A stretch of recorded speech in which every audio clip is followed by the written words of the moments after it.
அனைத்திந்திய புரட்சித் தலைவர் மக்கள் முன்னேற்றக் கழக பொதுச் செயலாளர் புரட்சி தாய் சின்னம்மா ஆசையுடன் தமிழக சட்டப்பேரவை தேர்தலில் போட்டியிடும் கழக வேட்பாளர்கள் தங்கள் தொகுதிக்கு உட்பட்ட பகுதிகளில் தீவிர பிரச்சாரம் மேற்கொண்டனர். வரும் 23ஆம் தேதி நடைபெறவுள்ள தமிழக சட்டமன்ற தேர்தலில் அனைத்திந்திய புரட்சித் தலைவர் மக்கள் முன்னேற்றக் கழகம் சார்பில் எழும்பூர் தொகுதியில் போட்டியிடும் வேட்பாளர் மகிழன்பன் புரசைவாக்கம் பகுதியில் வாக்கு சேகரிப்பில் ஈடுபட்டார். இந்த பிரச்சாரத்தில் கட்சி நிர்வாகிகள், தொண்டர்கள் என பலரும் கலந்து கொண்டு மக்களிடத்தில் துண்டு பிரசுரங்களை வழங்கி தென்னந்தோப்பு சின்னத்திற்கு வாக்களிக்குமாறு கேட்டுக் கொண்டனர். அவர்கள் நிச்சயமாக புரட்சி தாய் சின்னம்மாவை ஏற்று எனக்கு வாக்களிப்பார்கள் என்கிற நம்பிக்கையோடு இன்றைக்கு நான் இந்த மக்களுடைய வாக்கு சேகரிப்பிற்காக வந்து கொண்டிருக்கிறேன். நிச்சயமாக மக்கள் வாக்களிப்பார்கள், வாக்களித்து என்னை வெற்றி பெற செய்வார்கள் என்று நான் உறுதியாக நம்புகிறேன். பல்லாவரம் தொகுதியில் போட்டியிடும் கழக வெற்றி வேட்பாளர் ராஜ்குமார் குரோம்பேட்டில் அமைந்துள்ள அய்யனார் கோவிலில் சாமி கும்பிட்டு தொகுதிக்கு உட்பட்ட பகுதியில் தனது பிரச்சாரத்தை மேற்கொண்டார். குரோம்பேட்டை, ஜிஎஸ்டி ரோடு, உமையால்புரம், தக்கலாஞ்சாவடி உள்ளிட்ட பல்வேறு பகுதிகளில் வீதி வீதியாக சென்று தீவிர வாக்கு சேகரிப்பில் ஈடுபட்ட கழக வேட்பாளருக்கு பொதுமக்கள் உற்சாக வரவேற்பு அளித்தனர்.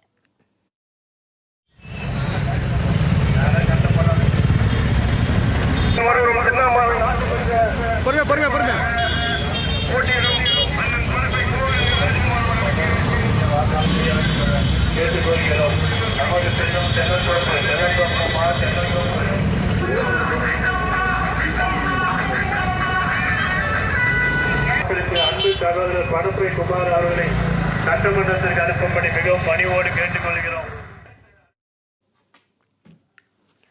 மதுரை மாவட்டம் சோழவந்தான் சட்டமன்ற தொகுதியில் போட்டியிடும் கழக வெற்றி வேட்பாளர் டாக்டர் பாலமுருகன் தொகுதிக்கு உட்பட்ட இடங்களில் தீவிர பிரச்சாரம் மேற்கொண்டார். குருவித்துறை அருகே சித்தாதிபுரத்தில் இருந்து பிரச்சாரத்தை துவங்கிய கழக வேட்பாளருக்கு பொதுமக்கள் ஆரத்தி எடுத்து உற்சாக வரவேற்பு அளித்தனர். தொடர்ந்து ஐயப்பநாயக்கன்பட்டி, கண்ணுடையாள்புரம், கல்லாங்காடு, மண்ணாடி மங்கலம் உள்ளிட்ட இடங்களில் வாக்கு சேகரிப்பில் ஈடுபட்ட கழக வேட்பாளர் டாக்டர் பாலமுருகன் பொதுமக்களிடம் தென்னந்தோப்பு சின்னத்தில் தனக்கு வாக்களித்து பெருவாரியான வாக்குகள் வித்தியாசத்தில் தன்னை வெற்றி பெற செய்ய வேண்டும் என கேட்டுக்கொண்டார். பெற்ற சின்னம் மக்களின் மருத்துவர் டாக்டர் சமையலூர் டாக்டர் கே பாலமுருகன் அவர்களுக்கு தென்னந்தோப்பு சின்னத்தில் வாக்களித்து பெருவாரியான வாக்குகள் வித்தியாசத்தில் வெற்றி பெற செய்யுமாறு உங்களை பொற்பாதம் தொட்டு கேட்டுக்கொள்கிறோம். மக்களின் மருத்துவர், சமூக நல்லிணக்க மருத்துவர், அன்பாளர், நல்ல மனிதர், வாக்காளர் பெருமக்களை தென்னந்தோப்பு சின்னம் 6வது சின்னமாக இருக்கக்கூடிய 6வது சின்னமாக இருக்க ஓட்டளிக்க. மதுரை மாவட்டம் மேலூர் தொகுதியில் போட்டியிடும் கழக வேட்பாளர் சோனியா காந்தி அழகர் கோவில் 18ஆம் படி கருப்பண்ணசுவாமி கோவிலில் சுவாமி தரிசனம் செய்தார். இதனையடுத்து கோட்டை வாசல் பகுதியில் பிரச்சாரத்தை துவங்கிய அவர் வளையப்பட்டி, சுந்தரராஜன்பட்டி, அழகாபுரிப்பட்டி, அரிட்டாப்பட்டி, கள்ளம்பட்டி உள்ளிட்ட பல்வேறு பகுதிகளில் வீதி வீதியாக சென்று தீவிர வாக்கு சேகரிப்பில் ஈடுபட்டார். அப்போது பொதுமக்களிடம் தென்னந்தோப்பு சின்னத்தில் வாக்களித்து தன்னை வெற்றி பெற செய்து புரட்சி தாய் சின்னம்மாவின் கரங்களை வலுப்படுத்த வேண்டும் என அவர் கேட்டுக்கொண்டார். அனைத்து இந்திய புரட்சித் தலைவர் மக்கள் முன்னேற்ற கழக சார்பாக புரட்சி தாய் சின்னம்மா அவர்களின் வெற்றி வேட்பாளரான தென்னந்தோப்பு சின்னத்தில் வாக்களிப்பு கேட்டு வந்துள்ளேன். உங்கள் ஆதரவை தந்து என்னை பெரும் வெற்றி வேட்பாளராக ஆக்குவது பணிவுடன் கேட்டுக்கொள்கிறேன்.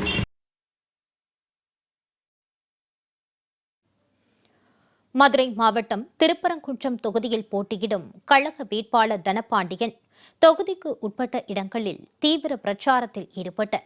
கீழக்குயில்குடி பகுதியில் பிரச்சாரத்தில் ஈடுபட்ட கழக வேட்பாளர் தனபாண்டியன் தேநீர் கடையில் தனது கைப்பட தேநீர் போட்டுக் கொடுத்து பொதுமக்களிடம் வாக்கு சேகரிப்பில் ஈடுபட்டது அனைவரையும் வியப்பில் ஆழ்த்தியது. பிரச்சாரத்தின் போது பேசிய அவர் தனது தாய் பிறந்த சொந்த மண்ணில் நின்று வாக்கு கேட்பதை பெருமையாக கருதுவதாக கூறி வாக்கு சேகரித்தார்.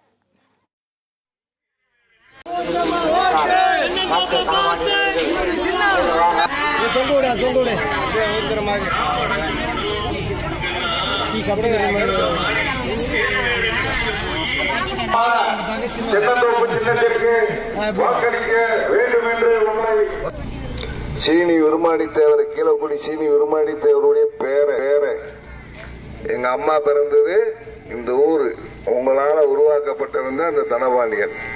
இந்த ஊருக்கும் எனக்கும் தொப்புள் கொடி உறவு அதிகம் உண்டு. கீழக்குடினாலே சியா எனக்கு 7 சியா இருக்காங்க. 7 சியா பேர். காஞ்சிபுரம் மாவட்டம் ஸ்ரீபெரும்புதூர் சட்டமன்ற தொகுதியில் போட்டியிடும் கழக வேட்பாளர் புருஷோத்தமன் தொகுதிக்கு உட்பட்ட இடங்களில் கிராமமாக சென்று தீவிர பிரச்சாரத்தில் ஈடுபட்ட தொகுதிக்கு உட்பட்ட கொழுமாணிக்கவாசகம், கொள்ளச்சேரி, 3ஆம் கட்டளை, மேட்டா நகர் மற்றும் குன்றத்தூர் உள்ளிட்ட பகுதிகளில் கழகத்தின் வெற்றி சின்னமான தென்னந்தோப்பு சின்னத்தில் வாக்கு சேகரித்த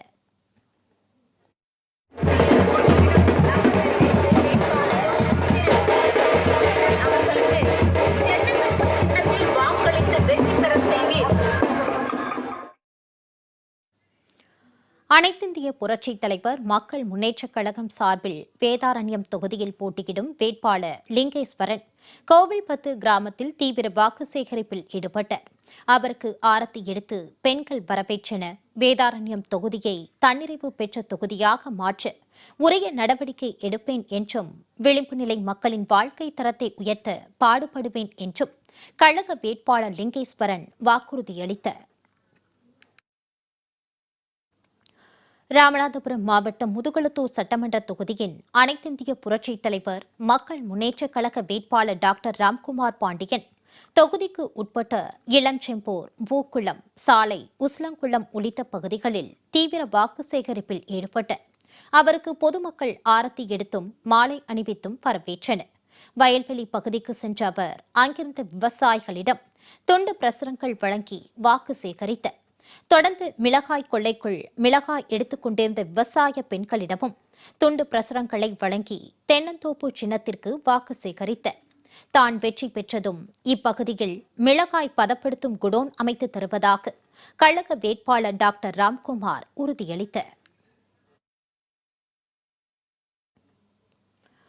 அனைத்திந்திய புரட்சித் தலைவர் மக்கள் முன்னேற்றக் கழகத்தின் மதுரை மாவட்டம் மேலூர் தொகுதியின் வேட்பாளர் சோனியா காந்தி மேலூர் திருச்சி பிரதான சாலையில் அமைந்துள்ள முகையுத்தீன் ஆண்டவர் பெரிய பள்ளிவாசலில் வாக்கு சேகரிப்பில் ஈடுபட்ட பள்ளிவாசலில் தொழுகையை முடித்து வெளியே வந்த இஸ்லாமிய சகோதரர்களிடம் கழக வேட்பாளர் சோனியா காந்தி தென்னந்தோப்பு சின்னத்திற்கு ஆதரவாக வாக்கு சேகரித்த கழக நிர்வாகிகளும் தொண்டர்களும் பதாகைகளை ஏந்தியபடி இஸ்லாமிய மக்களிடம் துண்டு பிரசுரங்களை வழங்கி வேட்பாளர் சோனியா காந்திக்கு ஆதரவாக வாக்கு சேகரித்தனர்.